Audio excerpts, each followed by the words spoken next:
ಎಲ್ಲರಿಗೂ ನಮಸ್ಕಾರ. ಸ್ನೇಹಿತರೆ, ಇಂದು ನಾವು ಕುವೆಂಪುರವರ ಧನ್ವಂತರಿಯ ಚಿಕಿತ್ಸೆ ಎಂಬ ಸಣ್ಣ ಕಥೆಯ ಬಗ್ಗೆ ತಿಳಿದುಕೊಳ್ಳೋಣ. ನಿಮಗೆಲ್ಲರಿಗೂ ತಿಳಿದಿರೋ ಹಾಗೆ ಕುವೆಂಪುರವರು 20ನೇ ಶತಮಾನದ ಮಹಾಕವಿ, ರಾಷ್ಟ್ರಕವಿ, ರಸಋಷಿ, ಯುಗಕವಿ.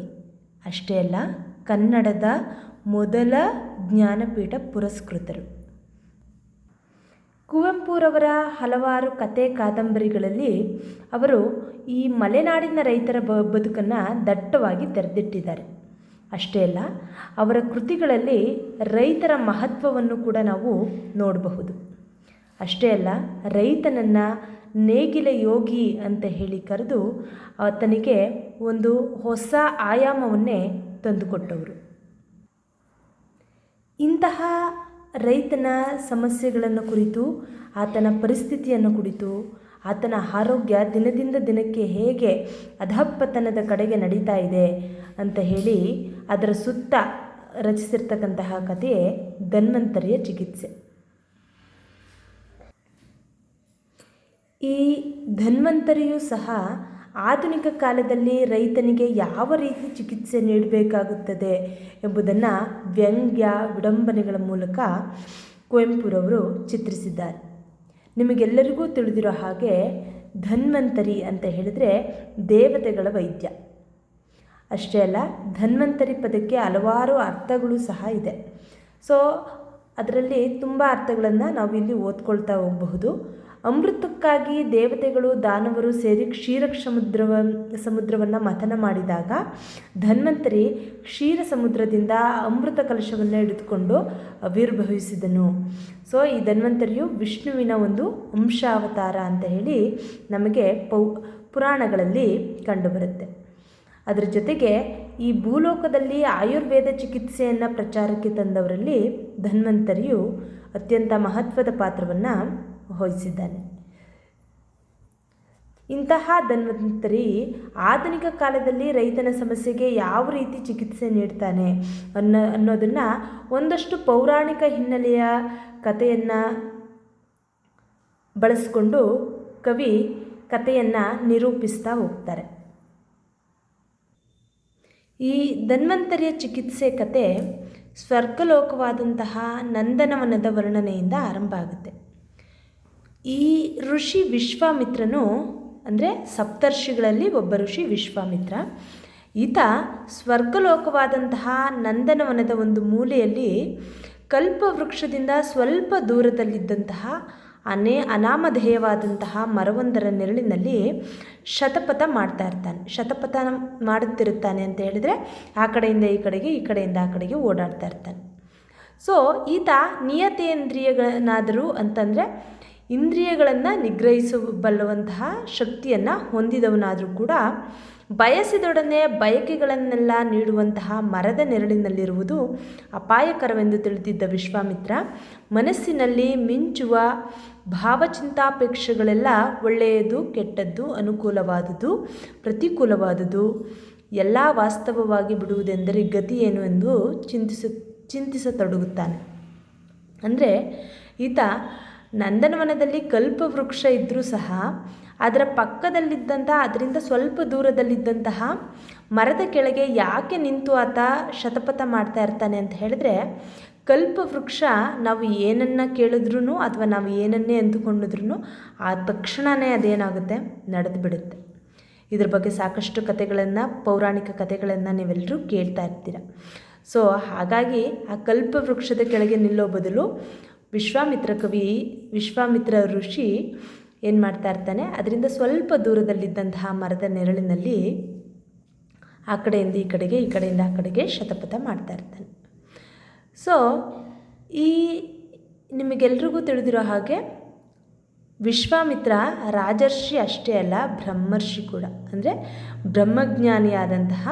ಬ್ರಹ್ಮಜ್ಞಾನವನ್ನು ಪಡೆದಂತಹ ಋಷಿ, ವೇದಜ್ಞಾನವನ್ನೆಲ್ಲ ಪಡೆದುಕೊಂಡಂತಹ ಋಷಿ. ಸೊ ಈತ ಬ್ರಹ್ಮರ್ಷಿಯ ಪಟ್ಟಕ್ಕೆ ಏರಿದ್ರೂ ಸಹ ವಿಶ್ವಾಮಿತ್ರನು ತನ್ನ ಚಿತ್ತ ಯಾವಾಗಲೂ ಸ್ವಾಸ್ಥವಾಗಿರುತ್ತದೆ ಎಂದು ತಿಳಿದಿರಲಿಲ್ಲ. ಅಂತಂದರೆ ಎಷ್ಟೇ ಜ್ಞಾನವನ್ನು ಪಡೆದರೂ ಸಹ ಮನಸ್ಸನ್ನು ನಿಗ್ರಹಿಸುವುದು ಅಷ್ಟು ಸುಲಭದ ಕೆಲಸ ಅಲ್ಲ ಅಂತ ಹೇಳಿ ಕುವೆಂಪುರವರು ಇಲ್ಲಿ ಹೇಳ್ತಾ ಇದ್ದಾರೆ. ಅಂದು ವಿಶ್ವಾಮಿತ್ರನು ಗಂಭೀರವಾಗಿ ಚಿಂತಾಮಗ್ನನಾಗಿದ್ದನು ಹಾಗೂ ಕೊಂಚ ಉದ್ವಿಗ್ನನಾಗಿದ್ದನು. ಆತ ಚಿಂತೆಯಲ್ಲಿ ಮುಳುಗಿದ್ದ ಹಾಗೂ ಆತ ಸ್ವಲ್ಪ ಕೋಪದಲ್ಲಿ ಕೂಡ ಇದ್ದ. ದೂರದಲ್ಲಿ ಅಮೋದ ಪ್ರಮೋದಗಳಲ್ಲಿ ಆಡಿ ಮೆರೆಯುತ್ತಿದ್ದ ದೇವವಿಲಾಸಿಗಳು, ವಿಲಾಸಿನಿಯರು, ಕೋಟ್ಯಾಂತರ ಕಾಮನ ಬಿಲ್ಲುಗಳು ರಾಸಲೀಲೆಯಲ್ಲಿ ತೊಡಗಿದ್ದಂತೆ ಮೆದುಗಾಳಿಗೆ ತಲೆದೂಗಿ ಶೋಭಿಸುತ್ತಿದ್ದು, ಕಂಪಿಡಿದು ಹೂವು ತುಂಬಿದ್ದ ತರುಲತೆಗಳ ಮಧ್ಯೆ ರಂಬೆ, ಊರ್ವಶಿ, ತಿಲೋತ್ತಮೆ, ಕೃತಾಚಿ, ಮೇನಕ ಮೊದಲಾದ ಅಚ್ಚರಿಸಿಯರೊಡನೆ ಕರಾಲಿಂಗನ ವಿನ್ಯಾಸದಿಂದ ನರ್ತಿಸಿ ಹಾಡುತ್ತಿದ್ದ ಇಂದ್ರಾದಿ ದೇವತೆಗಳನ್ನು ನೋಡಿ ಸಂಯಮಿಯೂ ವೈರಾಗಿಯೂ ಆಗಿದ್ದ ವಿಶ್ವಾಮಿತ್ರನಿಗೆ ಕನಲಿಕೆಯಾಯಿತು. ಅಂದರೆ ಸ್ವರ್ಗದ ವರ್ಣನೆ ಹೀಗಿದೆ ಅಂತ, ಹೀಗಿತ್ತು ಆ ಸಂದರ್ಭದಲ್ಲಿ ಅಂತ ಹೇಳಿ ಕುವೆಂಪುರವರು ವರ್ಣನೆಯನ್ನು ಮಾಡ್ತಾ ಇದ್ದಾರೆ. ತನ್ನ ತಪಸ್ಸಿನ ಭಂಗಕ್ಕೆ ಕಾರಣಲಾದಂತಹ ಮೇನಕೆಯನ್ನು ನೋಡಿ ವಿಶ್ವಾಮಿತ್ರನಿಗೆ ಮಹಾರೋಷ ಉಂಟಾದರೂ ಸಹ, ಅಂದರೆ ತುಂಬ ಕೋಪ ಬಂದರೂ ಸಹ ಆತ ಮೇನಕೆಯನ್ನು ಶಪಿಸೋದಿಲ್ಲ. ಅಮೃತಪಾನದಿಂದ ಮದೋನ್ಮತ್ತರಾಗಿ ಅಶ್ಲೀಲತೆಯನ್ನು ಮೀರಿ ವರ್ತಿಸುತ್ತಿದ್ದಂತಹ ಸ್ವರ್ಗ ನಿವಾಸಿಗಳನ್ನು ಜಿಗುಪ್ಸೆಯಿಂದ ಕಾಣುತ್ತಾ ಶತಪಥ ತಿರುಗುತ್ತಾ ಕವಿ ಋಷಿ ವಿಶ್ವಾಮಿತ್ರ ಹೀಗೆ ಆಲೋಚಿಸುತ್ತಾನೆ. ಏನು ಸ್ವರ್ಗವೋ ಏನೋ ಪಡೆಕಾನೆಗಿಂತಲೂ ಕಡೆಯಾಗಿ ಹೋಗಿದೆ. ನರಕದಲ್ಲಿಯಾದರೂ ಯಾತನೆಯ ಗಾಂಭೀರ್ಯವಿರುತ್ತದೆ. ಇಲ್ಲಿ ಲಘುತ್ವಕ್ಕೂ ಇತಿಯಿಲ್ಲ ಮಿತಿಯಿಲ್ಲ.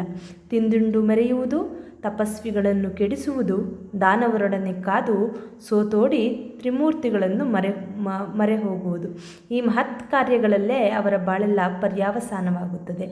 ಅದೂ ಕೂಡ ಇಲ್ಲ. ಚಿರಂಜೀವಿಗಳಿಗೆ ಪರ್ಯಾವಸಾನವೆಲ್ಲಿಂದ ಅಂತ ಹೇಳಿ ವಿಶ್ವಾಮಿತ್ರ ಯೋಚನೆಯನ್ನು ಮಾಡ್ತಾ ಇರ್ತಾನೆ. ಅಂದರೆ ಸ್ವರ್ಗದ ಸ್ಥಿತಿ ಹೇಗಿದೆ ಅಂತಂದರೆ, ಒಂದು ಸರಾಯಿ ಅಂಗಡಿಯ ಸ್ಥಿತಿಗೂ ಸ್ವರ್ಗದ ಸ್ಥಿತಿಗೂ ಯಾವುದೇ ವ್ಯತ್ಯಾಸ ಇಲ್ಲ ಅಂತ ಹೇಳಿ ಇಲ್ಲಿ ವರ್ಣನೆಯನ್ನು ಮಾಡಿದ್ದಾರೆ.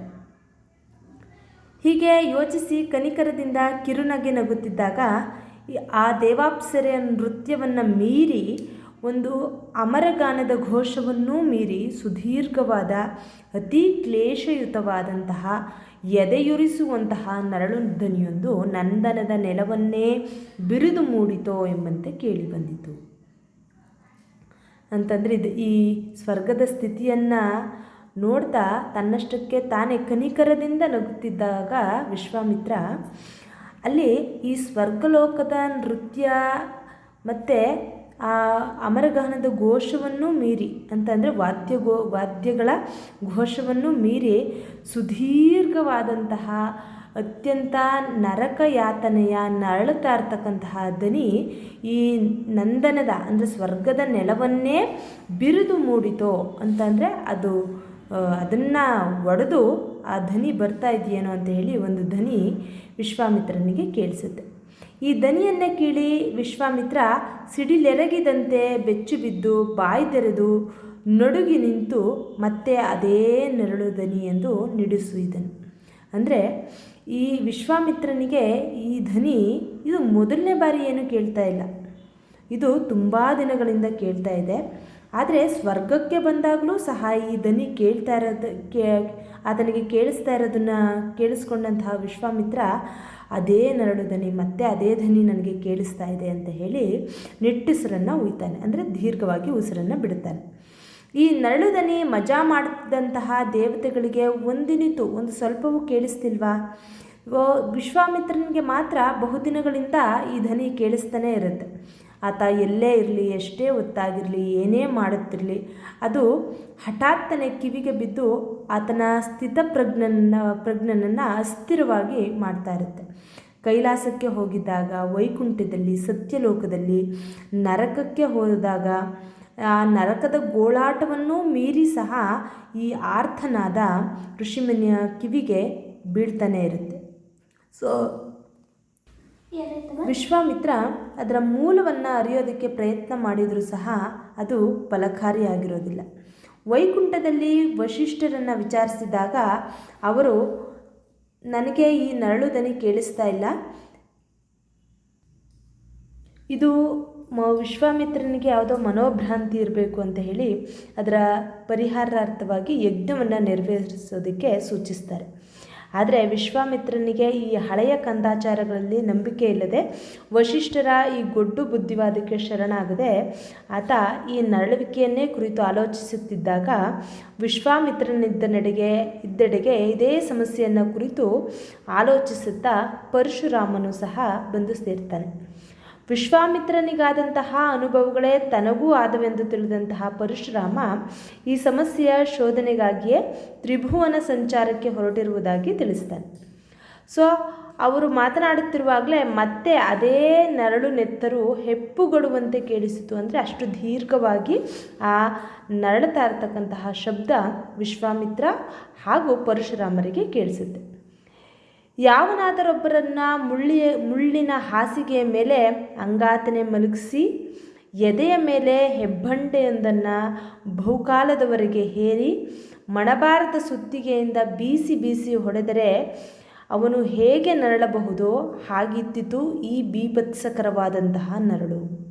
ಅಂದರೆ ಆತನ ನರಳ್ತಾ ಇರ್ತಕ್ಕಂತಹ ಶಬ್ದದ ಒಂದು ಅನುಭೂತಿಯನ್ನು ಕವಿ ನಮಗೆ ಇಲ್ಲಿ ಮಾಡಿಸಿದ್ದಾರೆ. ಒಬ್ಬ ವ್ಯಕ್ತಿಯನ್ನು ಮುಳ್ಳಿನ ಹಾಸಿಗೆಯ ಮೇಲೆ ಮಲಗಿಸಿ ಆತನ ಎದೆಯ ಮೇಲೆ ಹೆಬ್ಬಂಡೆಯೊಂದನ್ನು ಇಟ್ಟು ಅದರ ಮೇಲೆ ಹೆಣಬಾರದ ಸುತ್ತಿಗೆಯಿಂದ ಬೀಸಿ ಹೊಡೆದ್ರೆ ಆ ವ್ಯಕ್ತಿ ಎಷ್ಟು ನೋವನ್ನು ಅನುಭವಿಸ್ತಾನೋ ಆ ಅನುಭವಿಸಿದಾಗ ಆತನ ನರಳಿನ ಶಬ್ದ ಹೇಗಿರುತ್ತೋ ಹಾಗೆ ಈ ನರಳಿನ ಶಬ್ದ ಇದೆ ಅಂತ ಹೇಳಿ ಕವಿ ಓದುಗರಿಗೆ ಅರ್ಥ ಮಾಡಿಸ್ತಾರೆ. ಸೊ ಈ ಋಷಿಗಳಿಬ್ಬರು ಈ ನರಳನ್ನು ಕೇಳಿ ದಿಗ್ಭ್ರಾಂತರಾಗಿ ಗಡಗಡನೆ ನಡುಗುತ್ತಾ ನಿಂತು ಬಿಡ್ತಾರೆ. ಹೀಗೆ ಅವರಿಬ್ಬರು ನಿಂತಿರುವಾಗ ಲೋಕಾಭಿರಾಮನಾಗಿ ಹರಿಕೀರ್ತನೆ ಮಾಡುತ್ತಾ ಅದೇ ಮಾರ್ಗವಾಗಿ ವೈಕುಂಠಕ್ಕೆ ಹೋಗುತ್ತಿದ್ದಂತಹ ನಾರದರು ಸಹ ಬರ್ತಾರೆ. ಋಷಿಗಳಿಬ್ಬರೇ ಈ ನರಳುವಿಕೆಯನ್ನು ಕುರಿತು ನಾರದನನ್ನು ಕೇಳ್ತಾರೆ. ನಾರದನ ಮುಖದಲ್ಲಿ ಕಿರುನಗೆ, ಕಣ್ಣುಗಳಲ್ಲಿ ನೀರು ಸುರಿಯುತ್ತೆ. ಈ ಪರಸ್ಪರ ವಿರುದ್ಧ ಭಾವವನ್ನು ಕಂಡು ಪರಶುರಾಮ ಹಾಗೂ ವಿಶ್ವಾಮಿತ್ರರಿಬ್ಬರು ಬೆಕ್ಕಸ ಬೆರಗಾಗ್ತಾರೆ. ನಾರದರು ಸಹ ಹೇಳ್ತಾರೆ, ಈ ನರಳುದನಿ ನನಗೆ ಬಹುಕಾಲದಿಂದಲೂ ಕೇಳಿಸ್ತಾ ಇದೆ.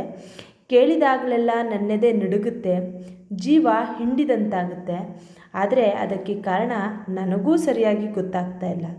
ಅದು ಬರುವುದಂತೂ ಭೂಲೋಕದಿಂದ ಎಂಬುದು ನನಗೆ ಚೆನ್ನಾಗಿ ಗೊತ್ತು ಅಂತ ಹೇಳಿ ನಾರದರು ಮತ್ತೆ ಹಾಡನ್ನು ಹಾಡ್ತಾ ಹೊರಟು ಹೋಗ್ತಾರೆ. ಸೊ ಹೀಗೆ ಬ್ರಹ್ಮರ್ಷಿಗಳಿಬ್ಬರೂ ಸಹ ನರವೇಷವನ್ನು ಧರಿಸಿ ಈ ನರಳುವಿಕೆ ಎಲ್ಲಿಂದ ಬರುತ್ತಿದೆ ಎಂದು ತಿಳಿಯೋದಕ್ಕೆ ಭೂಲೋಕದ ಕಡೆಗೆ ವೇಗವಾಗಿ ಸಾಗಿ ಬರುತ್ತಾರೆ. ಅಂತಂದರೆ ವಿಶ್ವಾಮಿತ್ರ ಹಾಗೂ ಪರಶುರಾಮರಿಬ್ಬರು ಮನುಷ್ಯ ವೇಷವನ್ನು ಧರಿಸಿ ಭೂಲೋಕಕ್ಕೆ ಬರ್ತಾರೆ. ಈ ಭೂಲೋಕವನ್ನು ಸಮೀಪಿಸ್ತಿದ್ದಂತೆ ವಿಶ್ವಾಮಿತ್ರ ಹಾಗೂ ಪರಶುರಾಮರಿಬ್ಬರು ಆಶ್ಚರ್ಯದಿಂದ ದಂಗು ಬಡಿದು ಹೋಗ್ತಾರೆ. ಯಾಕಂದರೆ ಒಂದಾನೊಂದು ಯುಗದಲ್ಲಿ ಅವರಿಬ್ಬರೂ ಸಹ ಭೂಮಿಯಲ್ಲಿ ವಾಸವಾಗಿದ್ದವರು. ಸೊ ಹಿಂದೆ ಅವರಿದ್ದ ಕಾಲದ ಭೂಮಿಗೂ ಈಗಿನ ಕಾಲದ ಭೂಮಿಗೂ ಗುರುತಿಸೋದಕ್ಕೆ ಸಾಧ್ಯವೇ ಆಗದಷ್ಟು ವ್ಯತ್ಯಾಸ, ಬದಲಾವಣೆಗಳು ಆಗಿ ಹೋಗಿರುತ್ತೆ. ನಾಗರಿಕತೆ ಮತ್ತು ಸಂಸ್ಕೃತಿಗಳೊಡನೆ ಅವುಗಳನ್ನು ಕ್ಷಣ ಮಾತ್ರದಲ್ಲಿ ಬೇಕಾದರೂ ಹಾಳು ಮಾಡಿಬಿಡುವ ಅನಾಗರಿಕತೆ, ಅಸಂಸ್ಕೃತಿಗಳು ಸಹ ಅವರಿಗೆ ಕಂಡುಬರುತ್ತೆ. ಸೊ ಜೀವವನ್ನು ಸಂರಕ್ಷಿಸುವ ವೈದ್ಯ ವಿದ್ಯೆಯೊಡನೆ ರೋಗಕಾರಿಗಳಾದಂತಹ ದುಷ್ಟ ಪದ್ಧತಿಗಳು, ಸಿರಿಯೊಡನೆ ಬಡತನವು, ರೈಲು, ಮೋಟಾರು, ವಿಮಾನ, ಅಲೆಯಂಚೆ ವಿದ್ಯುತ್ ಶಕ್ತಿ, ಬಂದೂಕು, ಬಾಂಬು, ಕಾಗದ, ಮುದ್ರಾಯಂತ್ರ ಇತ್ಯಾದಿಗಳನ್ನು ಕಾಣುತ್ತಾ ಕೆಲವೊಂದನ್ನು ಹೊಗಳುತ್ತಾ ಕೆಲವೊಂದನ್ನು ವಿಮರ್ಶಿಸುತ್ತಾ ಈ ಮನುಷ್ಯ ವೇಷದಲ್ಲಿದ್ದಂತಹ ಇವರಿಬ್ಬರು ಒಂದು ದೊಡ್ಡ ನಗರಕ್ಕೆ ಬಂದು ಇಳಿತಾರೆ. ಈ ದೊಡ್ಡ ನಗರದಲ್ಲಿದ್ದಂತಹ ಯಂತ್ರ ವಾಹನಗಳ ಸಂಚಾರ, ಮನುಷ್ಯರ ಓಡಾಟ, ವ್ಯಾಪಾರದ ಗಲಿಬಿಲಿ, ಹೋಟೆಲುಗಳಲ್ಲಿ ನೂಕುನುಗ್ಗಲು, ವಿದ್ಯುತ್ ಶಕ್ತಿ ತಂತಿಗಳ ಹಾಸುಹೊಕ್ಕು ಹಾಗೂ ಕಂಬಗಳ ಕಿಕ್ಕಿರಿತ, ವಿಚಿತ್ರವಾದಂತಹ ಪ್ರಕಟಣೆಗಳ ಪ್ರದರ್ಶನ, ಮದ್ಯಪಾನ ನಿರೋಧ, ಆಫೀಸಿನ ಹಿಂದುಗಡೆ ಸೇಂದಿ ಅಂಗಡಿ, ಪೊಲೀಸ್ ಠಾಣದ ಹಿಂಭಾಗದ ಮನೆಯ ಉಪ್ಪರಿಗೆಯಲ್ಲೇ ಜೂಜಿನ ಮನೆ, ಗಲ್ಲಿಯಲ್ಲಿ ಯಾರೂ ಅಸಹ್ಯ ಮಾಡಬಾರದು ಅಂತ ಬರೆದಿದ್ರೂ ಸಹ ಅದೇ ಬೋರ್ಡಿನ ಕೆಳಗೆ ಸಹಿಸಲಸಾಧ್ಯವಾದಂತಹ ದುರ್ಗಂಧ, ಸಿನಿಮಾ, ನಾಟಕ ಶಾಲೆ, ಕಾರ್ಖಾನೆ, ಸ್ಕೂಲು, ಹೀಗೆ ಕೆಲವೊಂದನ್ನು ಆಶ್ಚರ್ಯದಿಂದ, ಕೆಲವೊಂದನ್ನು ಕುತೂಹಲದಿಂದ, ಕೆಲವೊಂದನ್ನು ಜಿಗುಪ್ಸೆಯಿಂದ, ಕೆಲವೊಂದನ್ನು ಸಂತೋಷದಿಂದ ಅವರು ನೋಡ್ತಾ ಈ ನರಳು ದನಿಯ ಮೂಲದ ಕಾರಣವನ್ನು ಹುಡುಕ್ತಾ ಅವರಿಬ್ಬರು ಹೊರಡ್ತಾರೆ. ಸೊ ಹೀಗೆ ಅವರು ನಡೀತಾ ನಡೀತಾ ನಡೀತಾ ಒಂದು ದೇವಾಲಯದ ಮುಂದೆ ಹೋಗ್ತಾರೆ. ಅಲ್ಲಿ ಪೂಜಾರಿ ದೇವಸ್ಥಾನದಲ್ಲಿ ದೇವರೇ ಇಲ್ಲ ಅಂತ ಹೇಳಿ ಬಂದಿದ್ದಂತಹ ಭಕ್ತರಿಂದ ಪೂಜಾರಿಗಳು ಹಣ ಸುಲಿಯುತ್ತಿದ್ದನ್ನು ನೋಡಿ ಆ ಋಷಿಗಳಿಬ್ಬರು ನಕ್ಕು, ನೋಡಿದೆಯಾ ರೇಣುಕಾ ತನಯ, ಈ ಪುರೋಹಿತ ವರ್ಗದವರಂತೂ ನಾವು ಭೂಮಿಯಲ್ಲಿ ವಾಸವಾಗಿದ್ದಾಗ ಹೇಗಿದ್ದರೋ ಹಾಗೇ ಇದ್ದಾರೆ. ಸೊ ಇಂದಿಗೂ ಅವರು ಬದಲಾಗಿಲ್ಲ ಅಂತ ಹೇಳಿ ವಿಶ್ವಾಮಿತ್ರ ಪರಶುರಾಮನಿಗೆ ಹೇಳ್ತಾನೆ. ಅದಕ್ಕೆ ಪರಶುರಾಮನು ಸಹ, ಪಾಪ ಪುರೋಹಿತರು ತಾನೇ ಏನು ಮಾಡ್ತಾರೆ, ಆಗಿನ ಕಾಲದಲ್ಲಿ ದೊರೆಗಳು, ಈಗಿನ ಕಾಲದಲ್ಲಿ ರಾಜಕಾರಣಿಗಳು ಅಂತ ಹೇಳಿ ಅವರಿಬ್ಬರ ಮಧ್ಯೆ ತಮ್ಮ ಹೊಟ್ಟೆಪಾಡಿಗಾಗಿ ಈ ಪುರೋಹಿತರು ಈ ಥರದ ಕೆಲಸವನ್ನು ಮಾಡ್ತಾ ಇದ್ದಾನೆ ಅಂತ ಮಾತಾಡಿಕೊಂಡು ಇಬ್ಬರು ಮುಂದೆ ಹೋಗ್ತಾರೆ. ಹೀಗೆ ಇವರಿಬ್ಬರು ಮುಂದೆ ಸಾಗ್ತಾ ಇದ್ದಾಗ ಒಂದು ದೊಡ್ಡ ಮಂದಿರದಲ್ಲಿ ಜನ ಕಿಕ್ಕಿರ್ತಾರೆ, ಅಂದರೆ ಜನಸಂದಣಿಯನ್ನು ನೋಡ್ತಾರೆ. ಅಲ್ಲಿಗೆ ಹೋಗಿ ನೋಡಿದಾಗ ಅಲ್ಲಿ ಒಂದು ಹರಿಕತೆ ನಡೀತಾ ಇರುತ್ತೆ. ಸೊ ಆ ಹರಿಕತೆಗಾರ ಏನು ಮಾಡ್ತಾ ಇರ್ತಾನೆ, ಭಗವಂತನ ಕರುಣೆಯನ್ನು ಕುರಿತು ಹೇಳ್ತಾ ಇರ್ತಾನೆ. ಅವನು ಎಷ್ಟು ಅದ್ಭುತವಾಗಿ ಭಗವಂತನ ಬಗ್ಗೆ ಮಾತಾಡ್ತಾ ಇರ್ತಾನೆ ಅಂತಂದರೆ, ಕೇಳುಗರಲ್ಲಿ ನೋಡುಗರ ಕಣ್ಣುಗಳಲ್ಲಿ ನೀರು ಬರುವಂತೆ ಮಾತಾಡ್ತಾ ಇರ್ತಾನೆ. ಹೀಗೆ ಮಾತನಾಡ್ತಾ ಆತ ಪರಶುರಾಮ ಹಾಗೂ ವಿಶ್ವಾಮಿತ್ರರ ಕಥೆಯನ್ನೇ ಆರಂಭ ಮಾಡ್ತಾನೆ. ತಮ್ಮ ಕತೆ ತಮಗೇ ತಿಳಿಯೋದು ಎಂಬಂತೆ ಅವರಿಬ್ಬರು, ಅಂದರೆ ಮನುಷ್ಯ ವೇಷಧಾರಿಗಳಾಗಿದ್ದಂತಹ ಅವರಿಬ್ಬರು ಕಥೆಯನ್ನು ಕೇಳಿ ಪರಶುರಾಮ ಹೇಳ್ತಾನೆ, ಆ ಹರಿಕತೆ ದಾಸ ಯಾವ ವಿಶ್ವಾಮಿತ್ರನನ್ನು ಕುರಿತು ಮಾತಾಡ್ತಾ ಇದ್ದಾನೆ ಅಂತ ಹೇಳಿ ನಗ್ತಾನೆ. ಅದಕ್ಕೆ ವಿಶ್ವಾಮಿತ್ರ ಹೇಳ್ತಾನೆ, ಅವರು ನನ್ನನ್ನಾಗಲಿ ನಿನ್ನನ್ನಾಗಲಿ ಕುರಿತು ಮಾತಾಡ್ತಾ ಇಲ್ಲ, ಪುರಾಣ ಹೇಳ್ತಾ ಇದ್ದಾನೆ ಅಂತ ಹೇಳಿ ಅವರಿಬ್ಬರು ಅಲ್ಲಿಂದ ಮುಂದೆ ಹೋಗ್ತಾರೆ. ಸೊ ಹೀಗೆ ಆ ಪಟ್ಟಣದಲ್ಲಿದ್ದಂತಹ ಎಲ್ಲ ಸ್ಥಳಗಳಿಗೂ ಹೋದರೂ ಸಹ ಆ ನರಳು ದನಿಯ ವಿಚಾರವಾಗಿ ಯಾರೊಬ್ಬರೂ ಮಾತನಾಡದೆ, ಯಾರೊಬ್ಬರಿಗೂ ಅದು ಕೇಳಿಸದಂತೆ ತೋರದೆ, ಕೆಲವು ಸನ್ನಿವೇಶಗಳಲ್ಲಿ ಆ ಋಷಿಗಳಿಬ್ಬರಿಗೂ ತಾವು ಭೂಮಿಗೆ ಬಂದಿರತಕ್ಕಂಥ ಉದ್ದೇಶವೇ ಮರೆತು ಹೋಗಿರುತ್ತೆ. ಅಷ್ಟರ ಮಟ್ಟಿಗೆ ಆ ನಗರದಲ್ಲಿ ಹುಡುಕಿ ಅವರು ಪಟ್ಟಣದಿಂದ ಹೊರಕ್ಕೆ ಬರ್ತಾರೆ. ಸೊ ಈ ಪಟ್ಟಣದ ಅಟ್ಟಹಾಸದ ಮಹಾನಿನಾದವು ಮರೆಯಾದೊಡನೆ ಈ ಭೀಕರವಾದಂತಹ ನರಳುದನಿ ಮತ್ತೆ ಸ್ಪಷ್ಟವಾಗಿ ಕೇಳಿಸತೊಡಗಿ ಅವರಿಬ್ಬರು ತಲ್ಲಣಿಸಿ ಮುಂದುವರಿಯುತ್ತಾರೆ. ಅಂದರೆ ಆ ಪಟ್ಟಣದಲ್ಲಿ ಇದ್ದಾಗ ಮತ್ತು ಆ ಪಟ್ಟಣದಿಂದ ಹೊರಗೆ ಬಂದ ನಂತರ ಆ ಧ್ವನಿಯ ಭೀಕರತೆ, ಅಂದರೆ ಅದು ಇನ್ನೂ ಸ್ಪಷ್ಟವಾಗಿ ಅವರಿಬ್ಬರಿಗೂ ಕೇಳಿಸ್ತಾ ಹೋಗುತ್ತೆ. ಅದನ್ನು ಹುಡುಕ್ತಾ ಅವರಿಬ್ಬರು ಹೊರಡ್ತಾರೆ. ಹೀಗೆ ಅವರಿಬ್ಬರು ತುಂಬ ದೂರದವರೆಗೆ ನಡೆದಾಗ ಅಲ್ಲಿ ಒಂದು ದೊಡ್ಡ ಅರಣ್ಯ ದಾರಿ ಇರುತ್ತೆ. ಸೊ ಅರಣ್ಯ ದಾರಿಯಲ್ಲಿ ಅವರಿಬ್ಬರು ಬಹುದೂರದವರೆಗೆ ನಡೆದು ಅಲ್ಲಿದ್ದಂತಹ ಬೆಟ್ಟದ ನೆತ್ತಿಯೊಂದರಲ್ಲಿ ನಿಂತಾಗ ಆ ಆರ್ತನಾದ ಅವರಿಗೆ ಕೆಳಗಿದ್ದಂತಹ ಕಣಿವೆಯಿಂದ ಕೇಳಿಬರುತ್ತೆ. ಕಣಿವೆ ಅಂತಂದರೆ ಎರಡು ಬೆಟ್ಟಗಳ ನಡುವೆ ಇರುವಂತಹ ಒಂದು ಸಣ್ಣ ಜಾಗ. ಸೊ ಈ ಕಣಿವೆಯಿಂದ ಕೇಳಿ ಬಂದಾಗ ಅವರಿಬ್ಬರು ತುಂಬ ಹೆದರಿಕೆಯಿಂದ ಋಷಿಗಳಿಬ್ಬರು ಕಣಿವೆಯ ಕಡೆ ಇಳಿದು ಹೋಗ್ತಾರೆ. ಸೊ ಆ ಕಣಿವೆಯಲ್ಲಿ ಒಂದು ಸಣ್ಣ ಗದ್ದೆ, ಆ ಗದ್ದೆಯ ಒಂದು ತುದಿಯಲ್ಲಿ ಒಂದು ಹುಲ್ಲು ಜೋಪಡಿಯಲ್ಲಿ ಆ ಆರ್ತನಾದ ಆ ನರಳು ಧ್ವನಿ ಕೇಳಿ ಬರ್ತಾ ಇರುತ್ತೆ. ಸೊ ಇದನ್ನು ಇಬ್ಬರು ಋಷಿಗಳು ಪತ್ತೆ ಹಚ್ಚುತ್ತಾರೆ. ಸತ್ಯಲೋಕ, ಕೈಲಾಸ, ವೈಕುಂಠಗಳನ್ನೂ ಮೀರಿ ವಿಶ್ವವ್ಯಾಪಿಯಾಗಿದ್ದಂತಹ ಈ ಭಯಂಕರ ನರಳು ದನಿಯ ಮೂಲವನ್ನು ಕಂಡುಹಿಡಿದಂತಹ ಋಷಿಗಳಿಬ್ಬರು ಸಾಮಾನ್ಯ ಮನುಷ್ಯನ ವೇಷದಲ್ಲಿ ಆ ಹುಲ್ಲು ಜೋಪಡಿಯನ್ನು ಪ್ರವೇಶ ಮಾಡ್ತಾರೆ. ಆ ಗುಡಿಸಲಿನ ಸುತ್ತ ಇದ್ದಂತಹ ಪರಿಸರವನ್ನು ಕುವೆಂಪುರವರು ಈ ರೀತಿ ವರ್ಣನೆ ಮಾಡ್ತಾರೆ. ಗುಡಿಸಲಿನ ಹೊರಗಡೆ ಮನುಷ್ಯರು ಯಾರೂ ಇಲ್ಲ. ಬೂದಿಗುಡ್ಡೆಯಲ್ಲಿ ಮಲಗಿದ್ದಂತಹ ಒಂದು ಬಡಕಲು ನಾಯಿ ಮಾತ್ರ.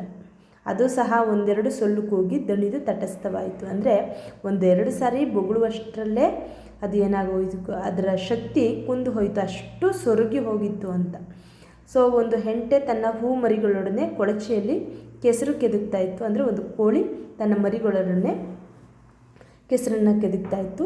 ಸುತ್ತಲೂ ಅನಂತಾರಣ್ಯಗಳು, ಗಗನಚುಂಬಿಯಾಗಿದ್ದಂತಹ ಗಿರಿಶ್ರೇಣಿಗಳನ್ನರಡಿ ಭೀಮವಾಗಿದ್ದು ನೀರವತೆಯನ್ನು ಏಕಾಂತತೆಯನ್ನು ಹೆಚ್ಚಿಸುತ್ತಿದ್ದವು.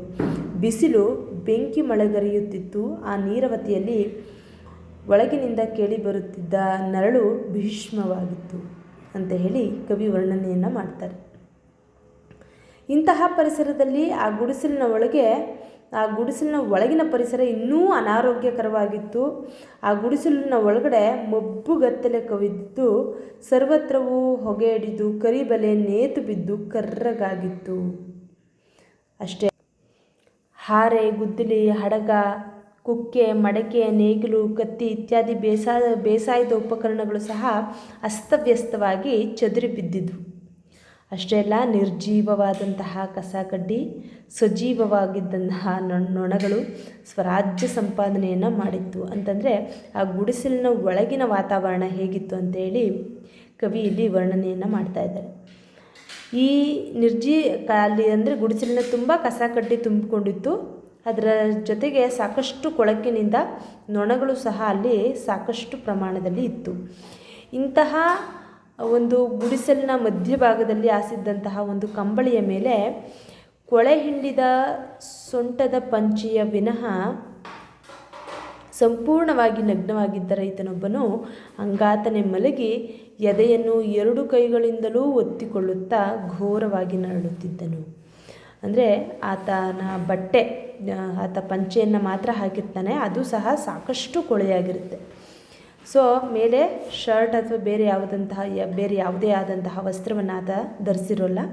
ಹೀಗಿರ್ತಕ್ಕಂತಹ ಒಬ್ಬ ರೈತ ಅಂಗಾತನೆ ಮಲಗಿ ತನ್ನ 2 ಕೈಗಳಿಂದ ಎದೆಯನ್ನು ಒತ್ತಿಕೊಳ್ಳುತ್ತಾ ಘೋರವಾಗಿ ನರಳುತ್ತಾ ಇರ್ತಾನಂತೆ. ಈ ನರಕ ಯಾತನೆಗೆ ಅವನ ಕರಿಮರುಡು ಮೈ ತಲೆ ಮಾತ್ರ ಬಂಡೆಯಡಿ ಸಿಕ್ಕಿದ ಹಾವಿನಂತೆ ಒದ್ದಾಡಿಕೊಳ್ಳುತ್ತಿತ್ತು.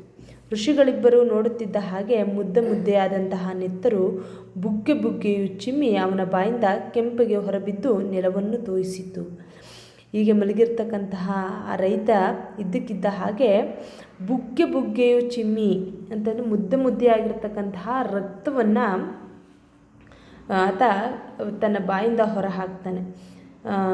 ಈ ರೈತನ ಪಕ್ಕದಲ್ಲಿ ಚಿಂದಿಯಾಗಿದ್ದಂತಹ ಒಂದು ಕೊಳಕಲ ಸೀರೆಯನ್ನು ಉಟ್ಕೊಂಡಿದ್ದಂತಹ ಆತನ ಬಡಕಲಾದ ಹೆಂಡತಿ ತಲೆ ಮೇಲೆ ಕೈ ಹೊತ್ತು ಕಣ್ಣೀರು ಸುರಿಸ್ತಾ ಇರ್ತಾಳೆ. ಆ ಹೆಂಗಸಿನ ಹಿಂದೆ ಕೂದಲು ಕೆದರಿ ವಿಕಾರವಾಗಿದ್ದಂತಹ ಬತ್ತಲೆಯಾಗಿ ಹೊಟ್ಟೆ ಡೊಳ್ಳಾಗಿ ಮೈ ಸಣಕಲಾಗಿದ್ದ 4-5 ವರ್ಷದ ಹುಡುಗಿಯೊಬ್ಬಳು ನೆಲದ ಮೇಲೆ ಒರಗಿ ಮೂರ್ಛೆ ಹೋಗಿರುವಂತೆ ನಿದ್ದೆ ಮಾಡುತ್ತಿದ್ದಳು. ಅಂದರೆ ಕವಿ ಇಲ್ಲಿ ರೈತನ ಕುಟುಂಬದ ಪರಿಸ್ಥಿತಿ ಎಷ್ಟು ಚಿಂತಾಜನಕವಾಗಿದೆ ಅನ್ನೋದನ್ನು ಹೇಳ್ತಾ ಇದ್ದಾರೆ. ಸೊ ಅವರು ಇಬ್ಬರು ಬಂದ ತಕ್ಷಣವೇ ಋಷಿಗಳಿಬ್ಬರು ಆತನ ಪರಿಸ್ಥಿತಿಯನ್ನು ನೋಡ್ತಾ ಇದ್ದ ಹಾಗೆ ಅವರ ಕಣ್ಣಲ್ಲಿ ಅವರಿಗೆ ಅರಿವಿಲ್ಲದೆ ಕಣ್ಣೀರು ಏನು ಮಾಡುತ್ತೆ, ಸುರಿಯೋಗೋದಕ್ಕೆ ಶುರುವಾಗುತ್ತೆ. ಈ ನಗರಗಳಲ್ಲಿ ಇರ್ತಕ್ಕಂತಹ ವೈಭವಕ್ಕೂ ಹಳ್ಳಿಯ ರೈತನೊಬ್ಬನ ಈ ಪರಿಸರವನ್ನು ತಾಳೆ ಮಾಡಿ ಕ್ರೋಧದಿಂದ ಗುಡಿಸಲನ್ನ ಹೊರಹೊಕ್ಕ ತಕ್ಷಣ ರೈತನ ಹೆಂಡತಿ ಅವರನ್ನು ಸಾಲ ವಸೂಲಿ ಮಾಡೋದಕ್ಕೆ ಬಂದಿರತಕ್ಕಂಥವ್ರಂತ ಹೇಳಿ ಭಾವಿಸಿ ಕಾಲಿಗೆ ಬಿದ್ದು ತಮ್ಮನ್ನು ಬಿಟ್ಟು ಬಿಡಿ ಅಂತ ಬೇಡ್ಕೊಳ್ಳೋದಕ್ಕೆ ಆರಂಭಿಸ್ತಾಳೆ. ತಾವು ಕಂದಾಯಕ್ಕೆ ಬಂದಂತಹ ಸರ್ಕಾರಿ ಅಧಿಕಾರಿಗಳಲ್ಲ, ಪಠಾಣರೂ ಅಲ್ಲ, ಸಾಹುಕಾರನ ವಸೂಲಿ ಸಾಬ್ರೂ ಅಲ್ಲ, ನಾವು ಬೇರೆ ದೇಶದಿಂದ ಬಂದಿರತಕ್ಕಂತಹ ಪ್ರಯಾಣಿಕರು. ನಿಮ್ಮ ಗಂಡನಿಗೆ ಏನು ಕಾಯಿಲೆ ಅಂತ ಹೇಳಿ ಅವ್ರನ್ನ ಪ್ರಶ್ನಿಸ್ತಾರೆ. ಆಕೆ ಹೇಳ್ತಾಳೆ, ತನ್ನ ಗಂಡನಿಗೆ ಕಾಯಿಲೆ ಏನೆಂದೂ ನಮಗೆ ಗೊತ್ತಿಲ್ಲ. ಬಹಳ ಕಾಲದಿಂದ ಇರುವ ಈ ಕಾಯಿಲೆ ಗುಣ ಆಗೋ ರೀತಿಯೂ ಸಹ ನಮಗೆ ಕಾಣಿಸ್ತಾ ಇಲ್ಲ. ಒಂದು ಸಾರಿ ಕಡಿಮೆ ಆದರೆ ಮತ್ತೊಮ್ಮೆ ಹೆಚ್ಚಾಗುತ್ತೆ. ಎದೆಯ ಮೇಲೆ ಯಾರೋ ಕೂತ್ಕೊಂಡಂತೆ ಆಗಿ ಭಾರ ಹೆಚ್ಚಾಗುತ್ತೆ. ಕೀಲುಗಳಲ್ಲಿ ಕಬ್ಬಿಣ ಕಾಸಿ ಹೋಯ್ದಂತೆ ನೋವು ಪ್ರಾರಂಭ ಆಗುತ್ತೆ. ಹಾಗಾಗಿ ರಕ್ತವನ್ನು ಸಹ ಹೆಂಟೆಯಾಗಿ ಕಾರ್ತಾರೆ. ಜೋಯಿಸರಾಯಿತು, ದೇವರಿಗೆ ಹರಕೆ ಹೊತ್ತದ್ದಾಯಿತು. ಸ್ವಾಮಿ, ನಾವು ಎಲ್ಲವನ್ನ ಮಾಡಾಯಿತು, ಆ ಭಗವಂತನೂ ಸಹ ನಮ್ಮನ್ನು ಕೈ ಬಿಟ್ಟಿದ್ದಾನೆ ಅಂತ ಹೇಳಿ ಆಕೆ ಅಳೋದಕ್ಕೆ ಪ್ರಾರಂಭ ಮಾಡ್ತಾಳೆ. ಈ ಋಷಿಗಳಿಬ್ಬರು ರೈತನ ಹೆಂಡತಿಗೆ ಸಮಾಧಾನವನ್ನು ಹೇಳಿ ರೋಗಿಯನ್ನು ಪರೀಕ್ಷಿಸುವ ಸಲುವಾಗಿ ದೇಹದ ಎಲ್ಲ ಅಂಗಾಂಗಗಳನ್ನು ಪರೀಕ್ಷೆ ಮಾಡಿದರೂ ಸಹ ಎಲ್ಲೂ ಸಹ ಅವ್ರಿಗೆ ಕಿಂಚಿತ್ ರೋಗದ ಸುಳಿವೇ ದೊರೆಯೋದಿಲ್ಲ. ಹಾಗಾಗಿ ಬ್ರಹ್ಮವಿದ್ಯೆಗಿಂತಲೂ ಅತೀ ರಹಸ್ಯವಾಗಿದ್ದಂತಹ ಈ ರೈತನ ಕಾಯಿಲೆಯನ್ನು ನೋಡಿ ಈ ಋಷಿಗಳೂ ಸಹ ಕಂಗಾಲಾಗ್ತಾರೆ. ಋಷಿಗಳಿಬ್ಬರು ಸಾಮಾನ್ಯ ವೇಷದಲ್ಲಿ ಮನುಷ್ಯರಾಗಿ ಹತ್ತಿರದ ಸರ್ಕಾರಿ ಡಾಕ್ಟ್ರನ್ನ ಕರೆದುಕೊಂಡು ಬರೋದಕ್ಕೆ ಹೋಗ್ತಾರೆ. ಆದರೆ ಮೋಟಾರ್ ಗಾಡಿ ಇಲ್ಲ ಹೋಗದೇ ಇರತಕ್ಕಂಥ ಹಳ್ಳಿಗೆ ಹೋಗೋದಕ್ಕೆ ಸಾಧ್ಯ ಅಂತ ಹೇಳಿ ಮೊದಲು ಆ ಡಾಕ್ಟರ್ ನಿರಾಕರಿಸಿದ್ರು. ಋಷಿಗಳಿಬ್ಬರು ಒಂದು ಚಿನ್ನದ ನಾಣ್ಯವನ್ನು ತೋರಿಸ್ತಿದ್ದಂತೆ ಒಂದು ಗೂಳಿಗೆ ಮೂಗುದಾರ ಹಾಕಿದ್ರೆ ಅದು ಹೇಗೆ ತಂಟೆ ಮಾಡದೆ ಮಾಲೀಕನನ್ನು ಹಿಂಬಾಲಿಸುತ್ತೋ ಅದೇ ರೀತಿಯ ಸರ್ಕಾರಿ ವೈದ್ಯ ಕೂಡ ಈತರನ್ನ ಹಿಂಬಾಲಿಸಿ ಬರ್ತಾನೆ ಅಂತ ಹೇಳಿ ಪ್ರಸ್ತುತ ಸಾಮಾಜಿಕ ವ್ಯವಸ್ಥೆಯ ಬಗ್ಗೆ ಕುವೆಂಪುರವರು ಬೆಳಕು ಚೆಲ್ಲಿದ್ದಾರೆ. ಹೀಗೆ ಸರ್ಕಾರಿ ವೈದ್ಯರು ಏನು ಮಾಡ್ತಾರೆ, ಆ ರೋಗಿಯ ಬಳಿ ಬರ್ತಾರೆ. ರೋಗಿಯ ಎದೆಭಾರ ಹೆಚ್ಚಿ ನರಳುವುದು, ನೆತ್ತರು ಕಾರುವುದು ಮತ್ತಷ್ಟು ಹೆಚ್ಚಾಯಿತು. ಸೊ ಡಾಕ್ಟ್ರು ಬೇಗ ಪರೀಕ್ಷಿಸಿ ಏನು ಮಾಡ್ತಾರೆ, ರೋಗ ಏನು, ಅದಕ್ಕೆ ಕಾರಣ ಏನು ಅಂತ ಗೊತ್ತಿಲ್ಲದೆ ಇದ್ದರೂ ಸಹ ಒಂದು ಲ್ಯಾಟಿನ್ ಹೆಸರನ್ನು ಹೇಳಿ ಒಂದು ಬಣ್ಣದ ನೀರನ್ನು ಔಷಧಿಯಾಗಿ ಕೊಟ್ಟು ಹೊರಟು ಹೋಗ್ತಾನೆ. ಡಾಕ್ಟರ್ ದೂರ ಹೋದ ನಂತರ ರೋಗಿ ಮೊದಲಿದ್ದ ಸ್ಥಿತಿಗೆ ಬಂದನು. ಅಂದರೆ ಆ ಔಷಧಿಯನ್ನು ಕುಡಿದಾಗ ಸ್ವಲ್ಪ ಆತನಿಗೆ ಸಮಾಧಾನ ಅಥವಾ ಕಡಿಮೆ ಆಯಿತು ಅಂತ ಅನ್ನಿಸ್ತು. ಆದರೆ ಸ್ವಲ್ಪ ಹೊತ್ತಿನಲ್ಲೇ ಮತ್ತೆ ರೋಗ ಯಥಾಸ್ಥಿತಿಗೆ ಆ ರೋಗಿ ಬಂದ ಅಂತ ಹೇಳಿ. ಸೊ ರೈತನ ಹೆಂಡತಿ ತನ್ನ ಗಂಡನಿಗೆ ಯಾವುದೋ ಒಂದು ರಣಪಿಶಾಚಿಯ ಚೇಷ್ಟೆಯಿಂದ ಹೀಗಾಗಿದೆ ಅಂತ ಹೇಳಿ ಪುರೋಹಿತರನ್ನು ಕರೆಸೋದಕ್ಕೆ ಈ ಋಷಿಗಳ ಹತ್ರ ಬೇಡ್ಕೊಳ್ತಾಳೆ. ಸೊ ಅವಳನ್ನು ಅವರ ಸಮಾಧಾನಕ್ಕೆ ಭಟ್ಟರನ್ನು ಸಹ ಕರೆಸ್ತಾರೆ. ಅವರಿಂದಲೂ ಯಾವುದೇ ಫಲ ಸಿಗೋದಿಲ್ಲ. ಕೊನೆಗೆ ರೈತನ ಗುಡಿಸಿನಲ್ಲಿ ಚಿನ್ನದ ನಾಣ್ಯವನ್ನು ಹಂಚೋರು ಬಂದಿದ್ದಾರೆ ಅಂತ ಹೇಳಿ ಸುತ್ತಮುತ್ತಲಿನ ಸರ್ಕಾರಿ ಅಧಿಕಾರಿಗಳು, ಊರಿನವರು ಈ ರೈತನ ಗುಡಿಸಲಿಗೆ ಈ ರೈತನ ಯೋಗಕ್ಷೇಮವನ್ನು ವಿಚಾರಿಸೋದಕ್ಕೆ ಬರ್ತಾರೆ. ಸೊ ಇದರಿಂದ ರೈತನ ಕಾಯಿಲೆ ಹೆಚ್ಚಾಗುತ್ತೆ ವಿನಃ ಕಡಿಮೆ ಆಗೋದಿಲ್ಲ. ಹೀಗೆ ಋಷಿಗಳಿಬ್ಬರು ಏನೇನನ್ನೋ ಮಾಡಿದರೂ ಸಹ ಈ ರೈತನ ಕಾಯಿಲೆ ವಾಸಿ ಆಗದೇ ಇದ್ದಾಗ ಈ ರೈತನ ರೋಗದ ರಹಸ್ಯವನ್ನು ತಿಳಿಯೋದಕ್ಕೆ ದೇವವೈದ್ಯನಾದಂತಹ ಧನ್ವಂತರಿ ಒಬ್ಬನಿಗೆ ಸಾಧ್ಯ ಅಂತ ಹೇಳಿ ಋಷಿಗಳಿಬ್ಬರು ಧನ್ವಂತರಿಗೆ ಹೇಳಿ ಕಳಿಸ್ತಾರೆ. ಸೊ ಧನ್ವಂತರಿ ಏನು ಮಾಡ್ತಾನೆ, ಶೀಘ್ರವಾಗಿ ಮನುಷ್ಯ ವೇಷವನ್ನು ಧರಿಸಿ ಅಲ್ಲಿಗೆ ಬರ್ತಾನೆ. ರೈತನ ಪರಿಸ್ಥಿತಿಯನ್ನು ನೋಡಿ ಆತನಿಗೂ ಸಹ ಸ್ವಲ್ಪ ಬೇಜಾರಾಗುತ್ತೆ.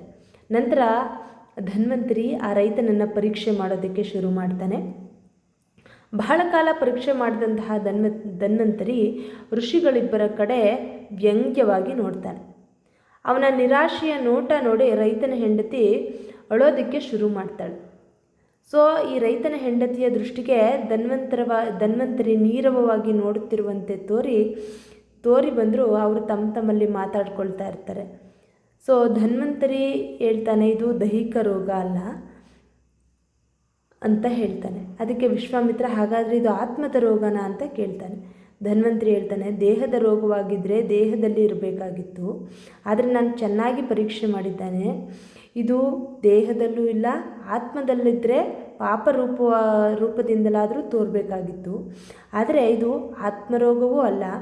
ಆದರೆ ಈ ಸರಳ ಸಾಮಾನ್ಯ ಜೀವನದ ರೈತನಿಗೆ ಆ ರೋಗ ಇನ್ನೂ ತಗುಲಿಲ್ಲ, ಅಂದರೆ ಆತ್ಮರೋಗ ಇನ್ನೂ ತಗುಲಿಲ್ಲ ಅಂತ ಹೇಳಿ ತನ್ನ ಜೇಬಿನಿಂದ ಒಂದು ದಿವ್ಯ ಮಂತ್ರವನ್ನು ತೆಗೆದು ಪರೀಕ್ಷೆ ಮಾಡೋದಕ್ಕೆ ಆರಂಭಿಸ್ತಾನೆ. ಸೊ ಇದು ಈ ರೈತನ ಹೆಂಡತಿಗೆ ಅಗೋಚರವಾಗಿರುತ್ತೆ. ಅಂದರೆ ಆತ ದಿವ್ಯ ಮಂತ್ರವನ್ನು ತೆಗೆದು ಪರೀಕ್ಷೆ ಮಾಡೋದು ಸಾಮಾನ್ಯ ಮನುಷ್ಯಳಾದಂತಹ ರೈತನ ಹೆಂಡತಿಯ ಕಣ್ಣಿಗೆ ಕಾಣಿಸೋದಿಲ್ಲ. ಈ ದಿವ್ಯ ಮಂತ್ರವನ್ನು ರೈತನು ಪರೀಕ್ಷಿಸಿದ ನಂತರ ಧನ್ವಂತರಿಯ ಕಣ್ಣಿನಿಂದ ನೀರು ಹುಕ್ಕಿ ನೆಲಕ್ಕೆ ಬೀಳೋದಕ್ಕೆ ಶುರುವಾಗುತ್ತೆ. ಅಯ್ಯೋ ಪಾಪಿಗಳೇ ಅಂತ ಹೇಳಿ ಜೋರಾಗಿ ಆತ ಕೂಗ್ತಾನೆ. ಆದರೆ ಮನುಷ್ಯ ಮಾತ್ರಳಾಗಿದ್ದಂತಹ ರೈತನ ಹೆಂಡತಿಗೆ ಆತ ಅಷ್ಟು ಜೋರಾಗಿ ಕೂಗಿದ್ರೂ ಸಹ ಅದು ಕೆಮ್ಮದಂತೆ ಕೇಳಿಸುತ್ತೆ. ಋಷಿಗಳು ಈ ದಿವ್ಯ ಮಂತ್ರದ ಮೂಲಕ ರೈತನ ಸ್ಥಿತಿಯನ್ನು ಪರೀಕ್ಷಿಸಿದಾಗ ಅವರು ಕೂಡ ಬೆಚ್ಚಿ ಬೀಳ್ತಾರೆ.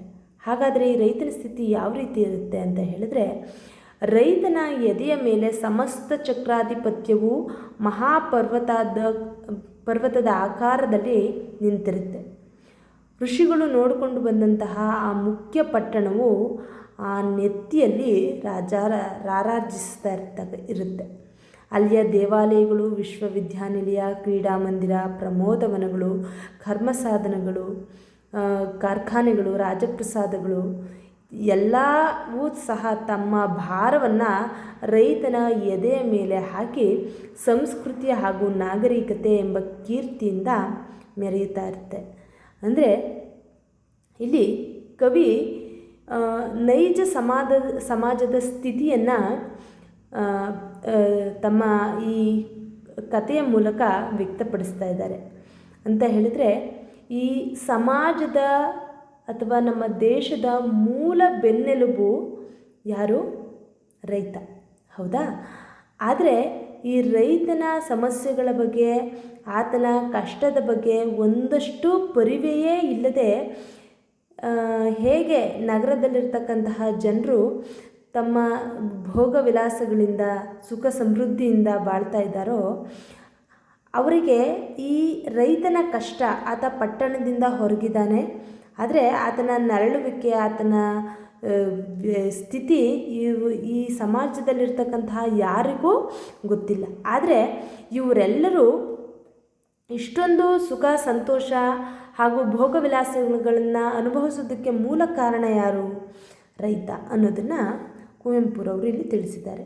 ಇಂತಹ ರೈತನ ಪರಿಸ್ಥಿತಿಯನ್ನು ನೋಡಿದಂತಹ ಪರಶುರಾಮ, ಅಯ್ಯೋ, ಇವನು ಇಷ್ಟೆಲ್ಲ ಭಾರವನ್ನು ಹೊತ್ಕೊಂಡು ಬದುಕಿರೋದೇ ಹೆಚ್ಚಲ್ಲ, ಇಂತಹ ರಾಜ್ಯದ ಭಾರ ಎದೆಯ ಮೇಲೆ ಹೊತ್ತಿದ್ರೆ ಮಂದರ ಪರ್ವತ ಹೊತ್ತು ನಿಂತಿದ್ದಂತಹ ಕೃಷ್ಣನೂ ಕೂಡ ನುಚ್ಚು ನೂರಾಗ್ತಾ ಇದ್ದ. ಅಂದರೆ ದೇವತೆಗಳು ಸಹ ಹೊರೋದಕ್ಕೆ ಅಸಾಧ್ಯವಾದಂತಹ ಒಂದು ಸ್ಥಿತಿಯನ್ನು ರೈತರ ಪ್ರಸ್ತುತ ದಿನಗಳಲ್ಲಿ ಅನುಭವಿಸ್ತಾ ಇದ್ದಾನೆ ಅಂತ ಹೇಳಿ. ಇದಕ್ಕೆ ವಿಶ್ವಾಮಿತ್ರನು ಕೂಡ ಹಲ್ಲು ಕಡಿದು, ಜಮದಗ್ನಿ, ನೀನಂದು ಆಳುವವರನ್ನೆಲ್ಲ ನಿರ್ನಾಮ ಮಾಡಿ ಸಮತಾ ಪ್ರಚಾರಕ್ಕೆ ಜೀವಮಾನವನ್ನೆಲ್ಲ ತತ್ತುದು ವ್ಯರ್ಥವಾಯಿತು ಅಂತ ಹೇಳ್ತಾನೆ. ಜಮದಗ್ನಿ ಅಂದರೆ ಪರಶುರಾಮನ ತಂದೆ. ಸೊ ಪರಶುರಾಮನ, ನೀನು ಕೂಡ ಮೇಲು ಕೀಳುಗಳೆಂಬ ಭೇದವನ್ನು ತೊಡೆದು ಹಾಕೋದಕ್ಕೆ ಬಾಳನ್ನೇ ತೇದೆ ಅಲ್ವೇ, ಅದು ಕೂಡ ವ್ಯರ್ಥ ಆಯಿತು ಅಂತ ಹೇಳಿ ಧನ್ವಂತರಿಗೆ ಕೇಳ್ತಾನೆ. ಹಾಗಾದರೆ ಈ ರೈತನನ್ನು ಬದುಕಿಸೋದು ಹೇಗೆ ಅಂತ ಹೇಳಿ. ಎದೆಯ ಮೇಲಿರ್ತಕ್ಕಂತಹ ಈ ರಾಜ್ಯದ ಭಾರವನ್ನು ತೆಗೆದು ಹಾಕಿದ್ರೆ ಕಾಯಿಲೆ ಸರಿ ಹೋಗುತ್ತೆ ಅಂತ ಹೇಳ್ತಾನೆ. ಆಗ ವಿಶ್ವಾಮಿತ್ರ, ಈ ಲೋಕವೆಲ್ಲ ಅರಾಜಕತೆಯಿಂದ ಅವ್ಯವಸ್ಥೆಯಾದರೆ ಅಂತ ಹೇಳಿ ಪ್ರಶ್ನೆ ಮಾಡ್ತಾನೆ. ಅದೇ ಆ ಮಾತಿಗೆ ಧನ್ವಂತರಿ ಹೇಳ್ತಾನೆ, ನಿಮಗೆ ಬುದ್ಧಿ ಇಲ್ಲ, ಮೊದಲು ಈ ರೋಗ ನಿವಾರಣೆ ಆಗಬೇಕು, ಆಮೇಲೆ ದೃಢಕಾಯನಾಗುವ ಅವನೇ ಈ ಕೆಳಕ್ಕೆ ಬಿದ್ದಿರ್ತಕ್ಕಂತಹ ರಾಜ್ಯದ ಭಾರವನ್ನು ಎದೆಯ ಮೇಲೆ ಹಾಕಿಕೊಳ್ಳುವ ಬದಲಾಗಿ ಹೆಗಲ ಮೇಲೆ ಹೊತ್ತು ರಾಜ್ಯಭಾರವನ್ನು ವಹಿಸಿ ನಿರ್ವಹಿಸ್ತಾನೆ ಅಂತ ಹೇಳಿ ಗದರಿಸ್ತಾನೆ.